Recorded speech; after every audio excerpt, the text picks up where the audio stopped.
there's a lot of people who think and train and coach people to say that you should put ads in from the beginning of your show to train your audience.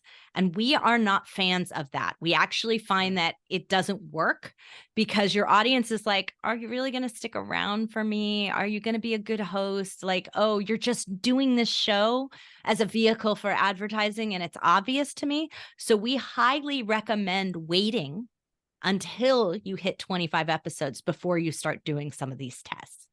We find that it converts better. You get a better action because at that time they say, I think these guys are going to stick around. They've given us half a year. Good job. I'm going to trust them and take action. So your listeners are just less likely to take action earlier on because binge listeners especially are smart and they know that there's lots of people in the podcast industry who quit their show and aren't sure if you're going to be one of them.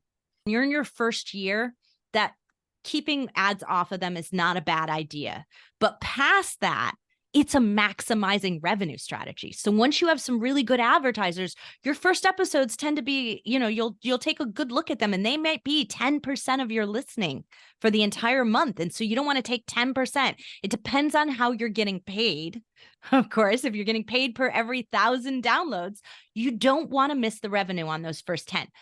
But you also need to balance that against your listener growth. And if the ads are preventing listener growth, you kind of need to have that balancing act on it and do some testing. So maybe you want one ad in those episodes and not two, or you just, are very cautious about it and you don't do it with a new advertiser. You wait till someone renews with you and you give it to them as a bonus. So there are ways to maximize your revenue on that. And that may be one of them. So be thinking about that.